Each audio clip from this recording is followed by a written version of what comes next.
Hello friends, welcome J electrical course code 503 numerical video. ये video है जिसमें हम पूरे न्यूमेरिकल जो इस क्वेश्चन पे दिए हैं उसको सॉल्व करेंगे। चलिए स्टार्ट करते हैं। फर्स्ट क्वेश्चन दिया है, a copper wire is stretch so that its length is increase bye 1%, the percentage change in its resistance is. तो हमने निकालना percentage change in its resistance when length increase by 1%। तो जैसे हम इस क्वेश्चन में जितने भी न्यूमेरिकल हैं उसको मैंने पहले ही सॉल्व करके एक पीडीएफ के रूप में आपके सामने रखा है ताकि इसमें कम से कम टाइम वेस्ट हो। तो चलिए स्टार्ट करते हैं। हमने पूछा है, क्वेश्चन में दिया है कि if length is increase by n time. अगर वायर का लेंथ पहले नंबर पे दी है ये, तो इसमें जो रहेगा L equal to n L होगी लेंथ। अगर इसकी स्ट्रेस इसको बढ़ा दी जाए तो उस समय हमारे पास डायमीटर तो रहेगा A/N और लेंथ रहेगी NL। हमें पता है जो रेजिस्टेंस है वो इक्वल टू रहता है ρL/A।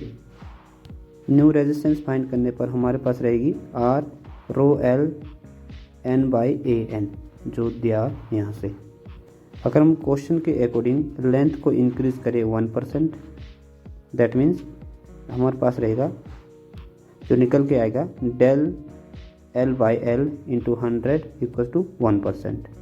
जब हम अप्लाई करते हैं R dash equal to N dash R को, तो डेल R इक्वल टू रहेगा 2 डेल L/L। उसके बाद जब हम उसको एक सॉल्व करते हैं तो हमारे पास जो रहेगा 2 डेल L/L इंटू 100, तो जिसका जो आंसर निकलेगा वो निकलेगा 0.2%, जो इसका आंसर रहेगा A। नेक्स्ट न्यूमेरिकल लेते हैं। क्वेश्चन नंबर 2 में न्यूमेरिकल है, the resistance of wire of uniform diameter and length L is R, the resistance of another wire of same material but diameter 2D and length 4L will be. इसमें दिया है the resistance of another wire is same material. इसका मतलब है जो resistance रहेगा वो constant रहेगा। यहाँ पे नीचे भी लिखा हुआ है the resistance another wire same material means resistance constant रहेगा। सबसे पहले हमारे पास जो गिवन है, गिवन R हमारे पास दिया है, R1 हमारे पास है R, L1 हमारे पास है L एंड L2 हमारे पास दिया है 4L गिवन है, एंड D1 D दिया है और D2 है 2D। हमने क्या निकालना है R2 हमने फाइंड करना है। तो जो फॉर्मूला रहता है R डायरेक्टली प्रोपोर्शनल रहता है, जैसे इसमें दिया है R डायरेक्टली प्रोपोर्शनल रहता है इसके लेंथ के, एंड इन्वर्सली प्रोपोर्शनल रहता है डिस्टेंस के स्क्वायर के। तो R directly proportional to L/D²। तो हम इसको भी इस तरह के फॉर्मूले से भी निकाल सकते हैं, R1/R2 equal to L1/L2 into D2² upon D1²। जब हम इस फॉर्मूले में वैल्यू पुट करते हैं तो हमारे पास निकलता है R1/R2 इक्वल टू L1 हमारे पास L दिया है, L2 हमारे पास 4L दिया है, तो 4L इंटू 2D हमारे पास दिया हुआ है D2D/D2, D1 हमारे पास दिया है D। जब हम इसको सॉल्व करते हैं तो हमारा जो लास्ट में निकलता है R1/R2 इक्वल टू 1/4 इंटू 4 को जब कट करते हैं आपस में तो हमारा जो लास्ट में निकलता है R2 इक्वल टू R। इसका आंसर निकलेगा B। नेक्स्ट लेते हैं अगला numerical. Next numerical question number 3 में दिया है, a wire has resistance of 10 ohms, it stretch by 1/10 of its original length, then its resistance will be. इसका रेजिस्टेंस निकालना है जब वायर को अपने ओरिजिनल लेंथ से 1/10 खींचा जाए। जो रेजिस्टेंस रहता है R इक्वल टू ρL/A। हमें पता है जो हम इस तरह भी लिख सकते हैं, रेजिस्टेंस जो डायरेक्टली प्रोपोर्शनल रहता है I² के या डिस्टेंस स्क्वायर के। R1 हमारे पास दिया है 10 ohms एंड R2 हमने फाइंड करना है। इस तरह IL1 10 यूनिट्स है और L2 हम निकाल सकते हैं। L2 क्या है, L2 है जब उसको खींचा जाए 1/10 पे, तो L2 निकलेगा 10 प्लस 1/10 इंटू 10। जब हम इनको सॉल्व करते हैं हमारे पास निकलता है 11 यूनिट्स। अब जैसा फॉर्मूला पहले वाले क्वेश्चन पे क्या था वैसा ही फॉर्मूला जब इसमें पुट करते हैं R1/R2 इक्वल्स टू L2 की स्क्वायर अपॉन L1 की स्क्वायर। तो जब इसको हम सॉल्व करते हैं तो इसके बाद हमारा निकलता है 10/R2 इक्वल्स टू जो L2 है वो है 11 और L1 है 10। इसका स्क्वायर करते हैं, स्क्वायर के बाद हमारे पास लास्ट में निकलता है 10/R2 इक्वल्स टू 21/100। तो R2 को सॉल्व करने पर हमारा निकलेगा 12.1 ओम्स। इसका जो राइट आंसर है वो है बी। अगला न्यूमेरिकल है क्वेश्चन नंबर 5 में। A primary cell has EMF of 1.5 volt when short circuit it's give a current of 3 ampere. The internal resistance of the cell is. इसमें हमने निकालना है इंटरनल रेजिस्टेंस। EMF दी है हमारे पास 1.5 वोल्ट एंड करंट दिया है 3 ampere. इसमें तो सिंपली फॉर्मूला पुट करना है R इक्वल्स टू V/I। तो V हमारे पास 1.5 एन बाय 3, तो हमारा जो आंसर निकलेगा वो निकलेगा 0.5। इसका आंसर निकलेगा C। अब लेते हैं नेक्स्ट न्यूमेरिकल। नेक्स्ट में 7 में दिया है 2 resistance are joined in parallel whose resultant resistance is 6/5 ohms. One of the resistance wire is broken and effective resistance become 2. Then the resistance of the wire that got broken. इसमें जो total resistance जो parallel में दिया है उसका resultant resistance दिया है हमारा 6/5। ये आपको देख सकते हैं इस तरह से जुड़े हैं पैरेलल में। तो बोथ का जो रेजिस्टेंस दिया है रिजल्टेंट रेजिस्टेंस वो दिया है 6/5। जो रेजिस्टेंस टूट के अलग हो जाता है उसका हमने फाइंड करना है। जो टूटने के बाद इसमें रह जाता है, जैसे ये रेजिस्टेंस रह जाता है तो उसका हमारे पास जो गिवन दिया है वो है 2 ओम्स। अब हमने फाइंड करना है ब्रोकन रेजिस्टेंस की वैल्यू। R1 हमने फाइंड करना है, R2 हमारे पास दिया है 2 ओम्स। अब हमने क्या करना है, जो रेजिस्टेंस इक्विवेलेंट होता है वो दिया है हमारा 6/5। तो 1 बाय पैरेलल का जैसे होता है 1 बाय रेजिस्टेंस इक्विवेलेंट, तो इसकी वैल्यू उल्टी हो जाएगी यानी 5/6। तो 1 बाय रेजिस्टेंस इक्विवेलेंट होगा 1 by R plus 1 by R2। So R1 हमारा निकलेगा 5/6 equals to 1 bye R1 plus 1/2।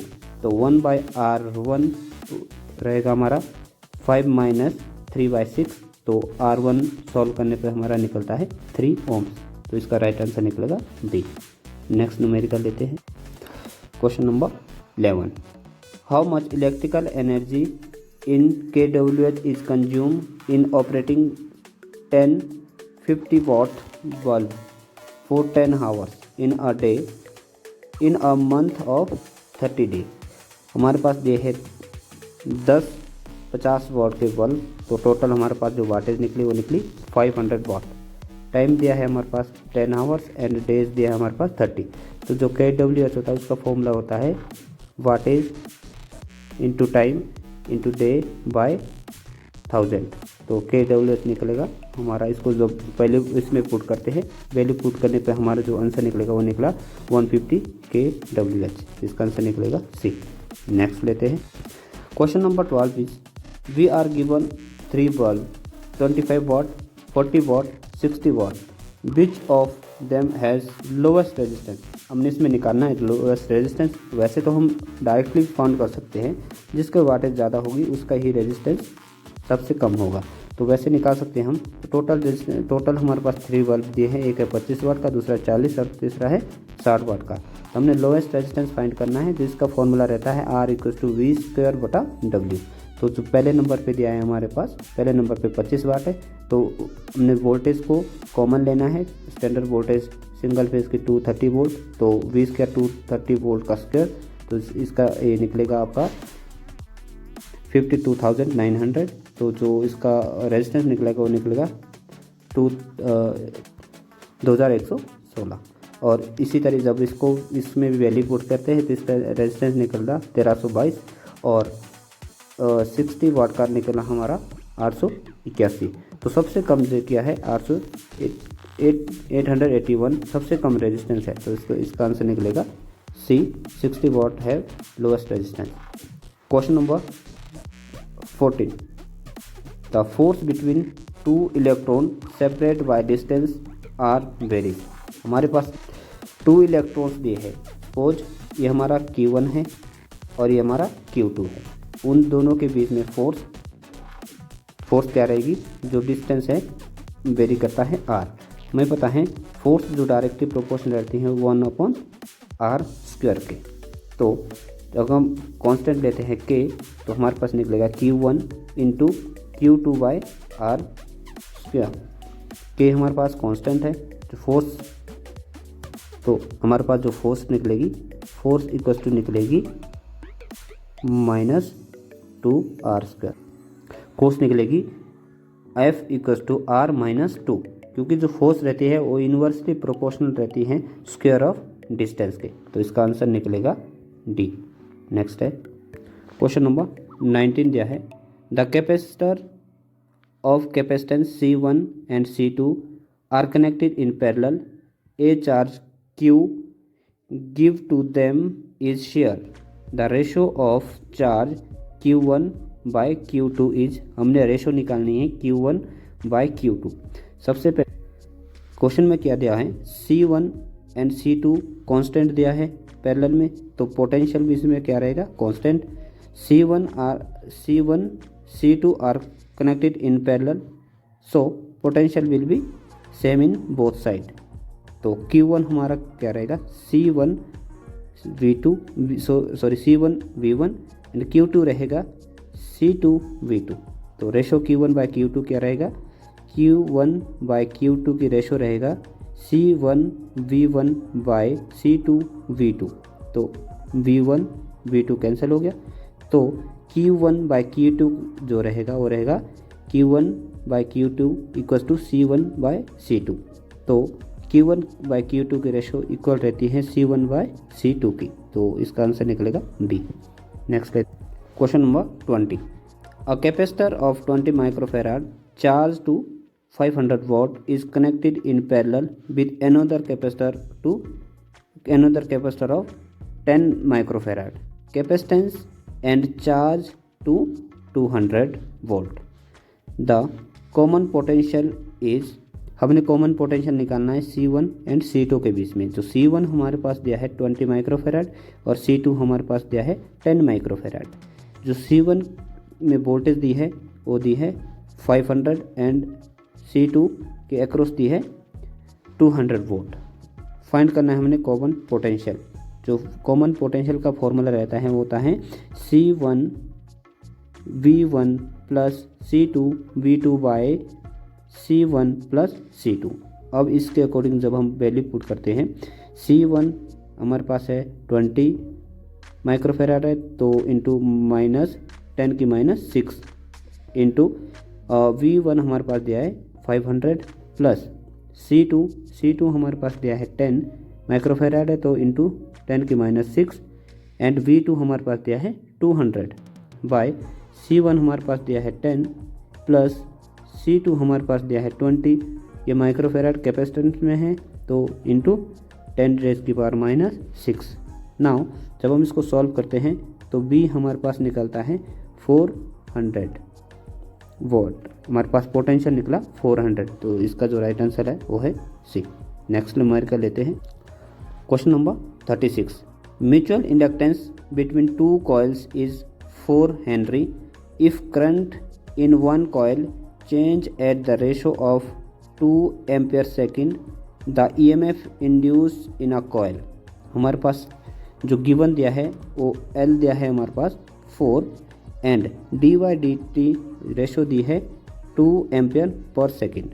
हमने क्या निकालना है, EMF induce in a coil निकालनी है। जो EMF का फॉर्मूला रहता है वो रहता है E = L di/dt। dy/dt की रेशो दी है हमारे पास 2 एम्पियर पर सेकेंड, L दिया है हमारे पास 4। तो नाउ 4 × 2 हमारे पास जो आंसर निकला वो निकला 8 वोल्ट। इसका आंसर है ए। नेक्स्ट न्यूमेरिकल लेते हैं, नेक्स्ट है 37, the specific gravity of the electrolyte of a lead acid cell is about 1.25, the cell is about days charge.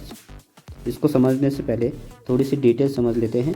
अगर स्पेसिफिक ग्रेविटी हमारे पास दी है 1.13, तो जो चार्ज है वो है, जो सेल है वो है पूरी तरह डिस्चार्ज। अगर स्पेसिफिक ग्रेविटी हमारे पास सेल की दी है 1.19, तो उस समय जो सेल की जो कंडीशन है वो है 25% चार्ज। अगर स्पेसिफिक ग्रेविटी है 1.22, तो जो सेल है वो है 50% चार्ज। अगर हमारे पास दिया है स्पेसिफिक ग्रेविटी 1.25, तो है 75% चार्ज। अगर हमारे पास दिया है 1.28 स्पेसिफिक ग्रेविटी, तो जो हमारा सेल होगा वो है 100% चार्ज। तो क्वेश्चंस में दिया है हमारा 1.2% इसकी जो स्पेसिफिक ग्रेविटी दी है, यानी ये वाला दिया है, तो जो इसका जो आंसर निकलेगा वो निकलेगा 75% चार्ज। तो इसका आंसर निकलेगा सी, 75%। नेक्स्ट न्यूमेरिकल है question number 43, 3 identical resistance connected in star consume 400 watt. If the resistance are connected in delta across the same supply, the power consume। इसमें पूछा है कि स्टार में अगर कनेक्टेड है 3 रेजिस्टर, तो उस समय जो पावर होती है वो निकलती है 400 वाट। अगर हम उसी सेम वैल्यू के रेजिस्टर को हम डेल्टा में कनेक्टेड करते हैं तो पावर निकलेगी। हमें पता है जो पावर स्टार में रहती हैं वो रहती हैं 3v² बाय आर, यानी W इक्वल्स टू रहता है 3v² by R. Power in delta में पावर रहती है P equals to 3 into P। तो जो हमारे पास पावर गिवन दी है वो दी है 400, तो जो इसका जो आंसर निकलेगा वो निकलेगा P इक्वल्स टू 3 इंटू 400 जो गिवन है, आंसर निकलेगा 1200 वाट, यानी आंसर डी। नेक्स्ट लेते हैं question number 48 is a 4 pole 50 hertz synchronous machine run at. इसमें हमने निकालनी है स्पीड। पोल दिया है हमारे पास 4 एंड फ्रीक्वेंसी दी है 50। तो जो हमने आरपीएम निकालनी है, यानी NS जो इसका फॉर्मूला रहता है वो रहता है 120 F/P। हमारे पास जो 120 फ्रीक्वेंसी दी है 50 और पोल दिया है 4। जब हम इसको सॉल्व करते हैं हमारा आंसर निकलता है 1500, यानी बी। नेक्स्ट लेते हैं question number 51 is when 400 volt 50 hertz 6 pole induction machine is rotating at a 960 RPM on no load, the slip is. हमने इसमें निकालनी है स्लिप। सबसे पहले जो गिवन है, पोल दिए है 6, फ्रीक्वेंसी दी है 50 हर्ट्ज एंड जो स्पीड दी है 960। NS निकालने का फॉर्मूला है, NS हमने फाइंड करना है। NS होता है 120 F/P। तो F हमारे पास है 50, तो 120 इंटू 50/6, तो NS निकला 1000 RPM। हमने निकालने हैं स्लिप। स्लिप का फॉर्मूला रहता है NS माइनस N/NS। NS हमारे पास है 1000 और N दिया है 960 बाय NS है 1000। जब हम इसको सॉल्व करते हैं तो हमारा निकलता है 0.4 या 4%। तो इसका जो राइट आंसर है वो है D. Question number 54, a 100 kVA 1100 by 400 50 Hz single phase transformer has 100 turns on the secondary winding. The number of turn on its primary will be। तो जो पहले हमारे पास जो गिवन दिया है नंबर ऑफ टर्न निकालने हैं प्राइमरी में, तो हमारे पास V1 दिया है 1100 एंड V2 दिया है 400। हमने N2 निकालना है, यानी primary side number of turn निकालने हैं, N1 निकालना है और N2 हमारे पास दिया है 100। नाउ जो फॉर्मूला रहता है वो रहता है N2/N1 इक्वल्स टू V2/V1। तो जब हम V1 को इस सेट लाते हैं तो V1 हमने फाइंड करना है, तो हमारे पास जो फॉर्मूला रहेगा वो बनेगा V1/V2 इंटू N2। तो V1 हमारे पास है 1100, V2 है हमारे पास है 400 और N2 है 100।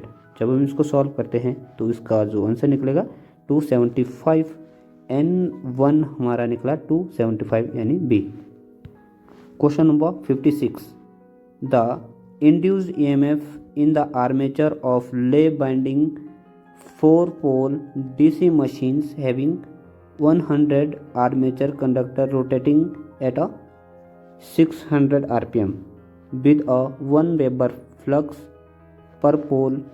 हमने इसमें निकालना है इंड्यूस्ड EMF निकालनी है और जो बाइंडिंग दी है वो लैप बाइंडिंग है। तो सबसे पहले जो गिवन है उसको नोट कर लेते हैं। स्पीड हमारे पास दी है 600, पोल है 4 एंड फ्लक्स पर पोल दिया है यानी Q दिया है 1 and Z number of armature conductor दिया है 100। अब हम A फाइंड कर सकते हैं। A है number of parallel path. Number of parallel path क्योंकि ये लैप बाइंडिंग है तो number of parallel path equal to हो गया नंबर ऑफ पोल, यानी तो जो इसका A निकलेगा वो है 4। नाउ जिसके जो फॉर्मूला रहता है E equal to ZNP flux by 60 into A। ये है number of parallel path. Now machine जो है लैप बाइंडिंग है तो जो A है वो है 4। अब हम E में जो वैल्यू पुट करते हैं जैसे ZNP flux by 60 into A, तो Z हमारे पास दिया है 100 इंटू P है 600 इंटू जो N है 600 इंटू P पोल है हमारे पास 4 एंड फ्लक्स है 1 बाय 60 इंटू A है 4। जब हम इसको सॉल्व करते हैं हमारा निकलता है 1000 वोल्ट। तो इसका जो राइट आंसर निकलेगा वो है A 1000 volt. Question number 125 numerical दिया है। अ 1 Henry inductance carrying a current of 3 ampere will store energy of. हमने इसमें निकालनी है एनर्जी स्टोर इन इंडक्टेंस में। जो हमारे पास गिवन है L दिया है 1 हेनरी और I दिया है 3 एम्पियर। अगर हम बात करें इंडक्टेंस की तो इंडक्टेंस में स्टोर एनर्जी का फॉर्मूला रहता है वो होता है 1/2 इंटू L इंटू आई स्क्वायर। तो ये एनर्जी स्टोर होते हैं इंडक्टेंस में। अगर हम कैपेसिटेंस की बात करें तो कैपेसिटेंस में जो एनर्जी स्टोर का फॉर्मूला रहता है वो रहता है E equal to 1/2 into CV square. तो हमने निकालना है इंडक्टर, तो E इक्वल टू 1/2 इंटू जो L दिया है, L हमारे पास दिया है 1 और I दिया है 3, तो इंटू 3 का स्क्वायर। तो जब हम इसको सॉल्व करते हैं तो हमारा निकलता है E इक्वल टू 4.5 वोल्ट। तो क्वेश्चन है question number 32, a slip of 400 volt 3 phase 4 pole induction motor when rotating at 1440 watt. हमने इसमें फाइंड करनी है स्लिप और फ्रीक्वेंसी दी है 50 हर्ट्ज, पोल दिया है 4 पोल और जो स्पीड दी है वो दी है 1440 RPM। जो NS का फॉर्मूला रहता है वो रहता है 120 F/P। तो 120 फ्रीक्वेंसी है 50, पोल है 4, तो NS निकला हमारा 1500। तो स्लिप रहता है NS माइनस N/NS। तो NS है 1500 RPM और N है 1440 RPM, तो और NS है 1500 RPM। जब हम इसको सॉल्व करते हैं तो स्लिप निकले 0.04 या 4%, तो इसका आंसर निकलेगा C। नेक्स्ट, इस क्वेश्चन पेपर में हमने जितने भी न्यूमेरिकल को सॉल्व किया है उसकी अलग से एक सेपरेट PDF में आपको इसी चैनल में डिस्क्रिप्शन में प्रोवाइड कराऊंगा, जिसको आप डाउनलोड भी कर सकते हैं। लेते question number 34, the speed of revolving field for a 50 hertz 8 pole machine will be. इसमें भी हमने स्पीड निकालनी है। स्पीड का जो फॉर्मूला रहता है N इक्वल टू 120 F/P। पोल हमारे पास जो गिवन है वो है 8, फ्रीक्वेंसी है 550, तो N हमारा निकला 120 इंटू 50/8। इसका आंसर जो निकला लास्ट, जब हम इसको सॉल्व करते हैं तो लास्ट में आंसर निकला 750 RPM। तो इसी के साथ आज का हमारा ये टॉपिक यहीं पे समाप्त होता है। मिलते हैं नेक्स्ट न्यूमेरिकल और नेक्स्ट क्वेश्चंस की वीडियो में। तब तक के लिए थैंक यू एंड अगर आप इस चैनल पे नए हैं या चैनल को सब्सक्राइब नहीं करा है तो चैनल को ज़रूर से सब्सक्राइब करें। Thank you watching this.